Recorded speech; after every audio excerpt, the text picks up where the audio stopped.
వచ్చింది. మేము మల్కాజ్గిరిలో ఉంటాం, మారుతి నగర్. పాప వాళ్ళిద్దరు సిస్టర్స్ ఈ కాలేజ్. పెద్దమ్మాయి second year G Vaishnavi BiPC, చిన్నమ్మాయి G Marshini MPC first year. నిన్న ఇద్దరు కొంచెం లేట్ వచ్చింది, వాళ్ళ ఫాదర్ కి కొంచెం ఆ అమ్మాయి ఇప్పుడు చనిపోయిన అమ్మాయి కూడా పీరియడ్స్ ప్రాబ్లం ఉంది, లేట్ వచ్చింది. ఫిజిక్స్ మ్యాథ్ ఎందుకు లేట్ వచ్చింది అంటే ఇట్లా ఫాదర్ కి బాగాలేకుండా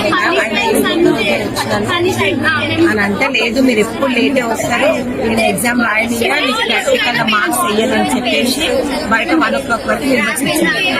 అయితే ఇంగ్లీష్ మ్యామ్ మధురా మ్యామ్ తనన్నదంట ఎందుకు లేట్ వచ్చిందంటే మా ఫాదర్ కి బాగాలేదు, నాకు ఇట్లా పీరియడ్స్ లేట్ అయింది, పీరియడ్స్ మాకు రావా నీకే వచ్చినాయా మేము చూడలేకనా అని అందుకు ముంగట అన్నదంట స్టూడెంట్స్. ఇక అది మనసులో పెట్టుకుని ఆమె ఎక్కువ స్ట్రెస్ అయింది, మధ్యాహ్నం కూడా లంచ్ చెయ్యలేదు, బాగా ఏడ్చిందంట. ఇక వాళ్ళ అక్క దగ్గరికి వచ్చి చెప్పిందంట. చెప్పి ఎగ్జామ్ రాసి ఇంటికి వచ్చింది. ఇంటికి వచ్చిన తర్వాత ఏమైందంట, మమ్మీ నువ్వు రేపు వచ్చి మ్యామ్ నన్ను మాట్లాడాలంటే, సరే రేపు ఒక్క ఎగ్జామ్ ఉంది కదా, 3 ఫైనల్స్ అవుతుంది నీకు ఒక్క ఎగ్జామ్ ఉంది కదా, 4 వరకు నీ కాలేజ్ పెడతాను. అయితే చెప్తుంది ఇట్లా జరిగిందని చెప్పేసి, తలనొస్తుంది అని అన్నది. అంటే ఆల్బెట టాబ్లెట్ వేసినా అని అన్నా. లేదు మమ్మీ ఎక్కువ నాకు వస్తుంది అని అంటే మా బాబుని ఆటో తీసుకొని పంపించింది.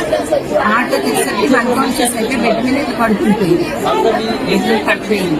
ఇప్పుడు అన్కాన్షియస్ అయిపోయింది. అది లెఫ్ట్ హ్యాండ్ పనిచేస్తుంది, రైట్ మాటలు కూడా ఏమి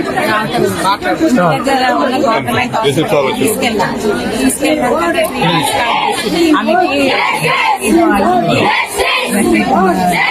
హాస్పిటల్ కి తీసుకెళ్ళాను. అక్కడ ఇక్కడ వెళ్ళగానే ట్రీట్మెంట్ స్టార్ట్ చేసి అక్కడ తీసుకెళ్ళి అక్కడ కూడా స్టార్ట్ చేసి స్కానింగ్ తీసుకెళ్ళి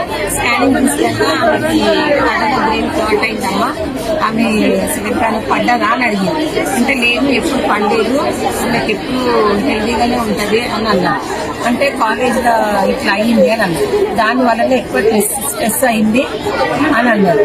నేను ఫాదర్ కూడా కార్పెంటర్ గా మధురం వాళ్ళతో చేసింది, హాఫ్ వర్క్ చేసిన అడిగి తమ మనసులో పెట్టుకుని పిల్లల్ని ఇట్లా టార్గెట్ చేసిందేమో అని అనుకుంటున్నాను.